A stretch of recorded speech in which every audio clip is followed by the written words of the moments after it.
મેં મારા લાસ્ટ વિડીયોમાં એટલે કે છેલ્લા વિડીયોમાં જણાવેલું હતું કે ગુજરાત રેવન્યુ ડિપાર્ટમેન્ટ એટલે કે જમીનના ખાતામાં જમીનમાં જે પણ પરિપત્રો આવતા હોય છે તમારે કઈ જગ્યાએથી જોવાના, એ જ રીતે સ્ટેમ્પ ડ્યુટી કે જે તમે જે પણ જમીન છે કે મિલકત છે એની ઉપર સ્ટેમ્પ ડ્યુટી કેવી રીતે લાગે, જે સમયાનુસાર અલગ અલગ પરિપત્રો આવતા હોય છે તમને કઈ જગ્યાએથી જોવા મળશે, તેના માટેની જે વેબસાઇટ છે એ છે સ્ટેમ્પ રજિસ્ટ્રેશન ગુજરાત ગવર્મેન્ટ.in. આ વેબસાઇટ પર તમારે જવાનું રહેશે. આ વેબસાઇટ પર તમે જેવા જશો ને એટલે આ પ્રકારનું હોમ પેજ ઓપન થશે. આ હોમ પેજમાં અહીંયા નો યોર ડિપાર્ટમેન્ટમાં કરીને બી તમે ઘણું બધું જોઈ શકો છો, પણ તમારે જે સર્ક્યુલર ને એની ઇન્ફોર્મેશન છે તમારે આ જગ્યાએથી સર્ક્યુલર એન્ડ નોટિફિકેશન એમાં સર્ક્યુલરમાં જવાનું રહેશે. સર્ક્યુલરમાં આ અલગ અલગ સમયના જેટલા પણ પરિપત્રો છે ને બધા તમને સમયાનુસાર એ લોકો બતાવતા રહેતા હોય છે.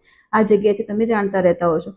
આ જો આ 10 જુલાઈનું પરિપત્ર જુઓ, વણ વેચાયેલ મિલકતના સહમાલિક દ્વારા થતી તબદીલીના દસ્તાવેજ પત્રના એટલે મતલબ કે જે તે વખતનો જે લાસ્ટ પરિપત્ર નવો આવેલો હતો કે વણ વેચાયેલ મિલકતમાં કેટલી સ્ટેમ્પ ડ્યુટી ને બધું લાગશે એ આ જગ્યાએથી તમે જોઈ શકો છો. એમાં કોની સંમતિની જરૂર હોય એ જોઈ શકો છો. બાઉન્ડ્રીઝમાં શું લખવાનું, આમાં ખાલી સ્ટેમ્પ ડ્યુટીની વેલ્યુએશનના રિલેટેડ પરિપત્ર નથી હોતા. રજિસ્ટ્રેશન એટલે કે સબ રજિસ્ટ્રાર જ્યારે પણ કોઈ દસ્તાવેજ ન હોય તેમાં કઈ કઈ બાબતો ધ્યાનમાં રાખવાની એ પણ બધું જ આમાં દર્શાવેલું હોય છે. એટલે તમારે આ વેબસાઇટ જ્યારે પણ તમે જાઓ ત્યારે તમે આ પરિપત્ર કયો છે કે જેમાં તમે કેટલી રકમ રોકડ રૂપે દર્શાવી શકો. અત્યારે જેણે પણ નવી મિલકતો લીધી હશે એને ખબર જ હશે કે તમે જેવો પણ દસ્તાવેજ કરાવવા જાઓ એટલે ફોટો જે લગાવો છો ફોટામાં અક્ષાંશ રેખાંશની વિગતો જો આ પરિપત્ર એનો રહ્યો.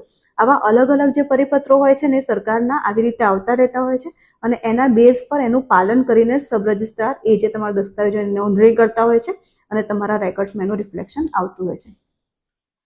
આવા જમીન તથા મિલકતને મહત્વની વિગતો માટે અમારી સાથે જોડાવાનું ચૂકશો નહીં. જય ભારત, જય જય ગુજરાત.